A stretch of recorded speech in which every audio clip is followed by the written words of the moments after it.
Yasin Jan, Education in Behavioral Sciences, Electronics Engineering, School of Engineering, School of Medicine, Mahrukh Miraj, School of Unani and Ayurvedic Medicine, Government Degree College, Bijbehara, Anantnag. Medal winners की मैं खास तौर पे तारीफ करती हूँ। आप सबके बीच यहाँ आकर मुझे बेहद खुशी हो रही है। मैं बहुत ही सी यूनिवर्सिटीज़ में कॉन्वोकेशन तथा अन्य अनेक समारोह में गई हूँ। मैं आप सबसे ये कहना चाहूँगी कि इतनी खूबसूरत कैंपसेस में तालीम हासिल करने का और तालीम देने का मौका मिलना खुशकिस्मत की बात है। कश्मीर यूनिवर्सिटी पर हजरत बल की रहमत हमेशा बनी रहती है और बनी रहेगी। कश्मीर यूनिवर्सिटी के स्टूडेंट्स ने देश की सेवा करते हुए इस यूनिवर्सिटी का नाम रोशन किया है। ऐसे मशहूर विद्यार्थियों की लंबी लिस्ट है और सबका नाम लेना मुमकिन नहीं है।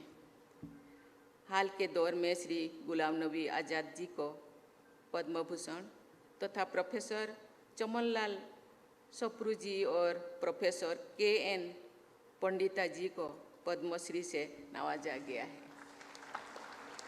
मुझे ये जानकर खुशी हो रही है कि इस यूनिवर्सिटी के 3 एनएसएस वॉलंटियर स्टूडेंट्स ने 2023 के रिपब्लिक डे परेड में हिस्सा लिया था।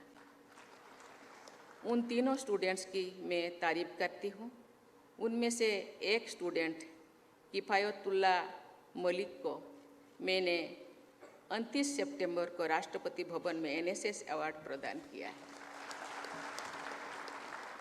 समाज सेवा के जरिए लोगों की मदद करने वाले ऐसे नौजवानों की जिंदगी भी तारीफ की जानी चाहिए। जितने भी तारीफ किया जाए कम है। कश्मीर के जमींदार नवाजने पर पूरा देश का गर्व है। मैं चाहूँगी कि कश्मीर यूनिवर्सिटी के यंग स्टूडेंट्स पढ़ाई के साथ साथ सोशल सर्विस में बढ़ चढ़कर भागीदारी करें।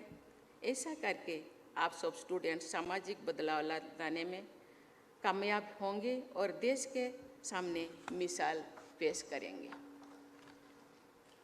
मुझे कश्मीर यूनिवर्सिटी की ब्रेन गेन की पहल ने प्रभावित किया है। मुझे बताया गया है कि विदेशों में बहुत अच्छी यूनिवर्सिटीज़ में काम कर रहे साइंटिस्ट को कश्मीर यूनिवर्सिटी में रामानुज फेलोज, रामालिंगा स्वामी फेलोज और इंस्पायर फैकल्टी फेलोज के रूप में चुना गया है और असिस्टेंट प्रोफेसर या साइंटिस्ट के बराबरी के अहदों पर काम करने के मौके दिए गए हैं। ऐसे 11 फेलोज जहाँ काम कर रहे हैं। चंद्रयान मिशन के जरिए high science at low cost की शानदार मिसाल पेश करने वाले हमारे देश में साइंस और टेक्नोलॉजी में अच्छा काम करने के अवसर बढ़ते रहेंगे। मुझे ये जानकर बहुत खुशी हो रही है कि कश्मीर यूनिवर्सिटी में गर्ल स्टूडेंट की संख्या 55% है। गोल्ड मेडल्स और प्राइज जीतने वाले की कुल संख्या में लगभग 65% लड़कियां हैं। मैंने ध्यान दिया कि आज 21 टॉपर्स स्टेज पर आए, उनमें लड़कियों की संख्या 17 है, जो कि 2/3 से अधिक है। मैं यहाँ बैठे सभी बेटियों की दिल से मुबारक देती हूँ, उन्हें दुहाई देती हूँ। ये होनहार बेटियाँ हमारे देश की तस्वीर भी है और तकदीर भी। हमारे देश की महिलाओं और लड़कियाँ अपने काबिलियत के दम पर ये साबित कर रही है कि नारी शक्ति बंधन अधिनियम 2023 के जरिए भविष्य में देश की लीडरशिप में और बड़ी भागीदारी निभाने के लिए अब पूरी तरह तैयार है। ये अधिनियम वीमेन लीड डेवलपमेंट की ओर एक क्रांतिकारी कदम साबित होगा। कलहन की राज तरंगिणी में खास अहमियत पाने वाली जसवती, अमृतप्रभा और सुगंधा देवी जैसी असाधारण महिलाओं के इस क्षेत्र की बेटियां वुमेन लेड डेवलपमेंट को बहुत आगे बढ़ाएंगे, ये मेरा विश्वास है। जिस तरह भारत ने G20 की लीडरशिप दी है, उसकी पूरी दुनिया में तारीफ हुई है। कश्मीर यूनिवर्सिटी में G20 से जुड़ा यूथ 20 कंसल्टेशन हुआ। इस Y20 कंसल्टेशन में biodiversity, disaster management, green energy और वाटर रिसोर्सेस जैसे अहम मुद्दों पर चर्चा हुई और सस्टेनेबिलिटी के रास्ते सुझाए गए। नौजवानों को सस्टेनेबल डेवलपमेंट से जोड़ने के उस प्रोग्राम के लिए यूनिवर्सिटी की टीम की मैं तारीफ करती हूँ। सस्टेनेबल डेवलपमेंट का सबक कश्मीर की विरासत का हिस्सा है। यहाँ की एक कहावत है, ओन पोसितेली येली बन पोसी, यानी तभी तक अन्न रहेगा जब तक वन रहेंगे। कुदरत की सौगातों को बचाकर रखने की ये सीख अनमोल है। कुदरत ने कश्मीर को बेपनाह खूबसूरती से रखी है। फारसी शायरों में ठीक ही कहा गया है कि अगर जमीन पर फिरदौस कहीं है तो यही है, यही है, यही है। धरती की इस जन्नत को बचाए रखने की जिम्मेदारी हम सभी की है और नौजवान की पीढ़ी को खास तौर से ये जिम्मेदारी निभानी चाहिए। हिमालयन इकोसिस्टम को बचाकर रखने में कश्मीर यूनिवर्सिटी की टीम को भी सजग रहना होगा। मुझे बताया गया है कि ग्लासियोलॉजी, बायोडाइवर्सिटी कंजर्वेशन तथा हिमालयन आइस पर लेबोरेटरी से जुड़े काम यहाँ अलग अलग स्टेज पर है। मुझे यकीन है कि ऐसे सभी क्षेत्रों में आप सब तेज रफ्तार से काम करेंगे। डियर स्टूडेंट्स, आपकी यूनिवर्सिटी के एम्ब्लेम में मोटो भी लिखा हुआ है। उसमें एक तरफ उपनिषद के 3 शब्द है और दूसरी तरफ कुरान शरीफ की आयत का एक हिस्सा है।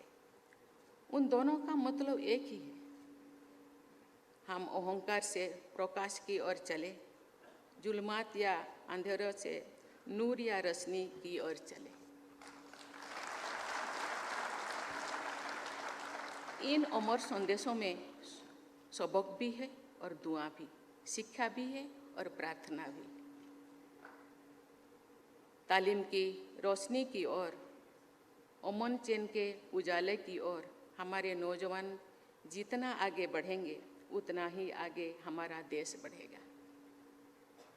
जिस समाज और देश के नौजवान डेवलपमेंट और डिसिप्लिन का रास्ता पकड़ते हैं, वो समाज तथा देश तरक्की और खुशहाली के रास्ते पर आगे बढ़ता रहेगा। नेशनल एजुकेशन पॉलिसी में इंडियन नॉलेज सिस्टम पर जोर दिया गया है। हमारे नौजवानों को इंडियन नॉलेज सिस्टम के बारे में अच्छी जानकारी दी जाए तो उन्हें एक से बढ़कर एक प्रेरक उदाहरण मिलेंगे। आज से लगभग 1200 साल पहले श्रीनगर शहर को झेलम नदी की बाढ़ और तबाही से बचाने के लिए सुया नामक एक्सपर्ट ने जो काम किया है उसे आज की भाषा में हाइड्रोलिक इंजीनियरिंग कह सकते हैं। उन्होंने झेलम नदी, जिसे तब बितस्ता कहा जाता था, के बाहों को कई जगह पर मोड़ दिया था। तत्कालीन साहित्य में उल्लेख मिलता है कि नदियों की सुया वैसे ही चलाते हैं नदियों को, ऐसे जैसे कि सपेरा सांप को नचाता है। आप जो झेलम के बाहों को देखते हैं तो ये बात बिल्कुल सही दिखाई देती है। वाटर रिसोर्स मैनेजमेंट के ऐसे प्राचीन उदाहरण पूरे देश में पाए जाते हैं। ज्ञान विज्ञान के हर क्षेत्र में हमारा देश के पास अनमोल खजाना है जो इस देश की मिट्टी में फले फूले हैं। ऐसे ऑर्गेनिकली ग्रोन नॉलेज सिस्टम को आज के हालत में फिर से इस्तेमाल करने के तरीका खोजना एकेडमिक वर्ल्ड की जिम्मेदारी है। मैं एक बार फिर सभी स्टूडेंट को मुबारकबाद देती हूँ और मेडल विनर्स को शाबाशी देती हूँ। मैं दुआ करती हूँ कि आप सभी स्टूडेंट खूब तरक्की करें और ऐसे नेक काम करें जिससे आपके परिवार, यूनिवर्सिटी और देश का नाम रोशन हो। धन्यवाद। जय हिंद, जय भारत।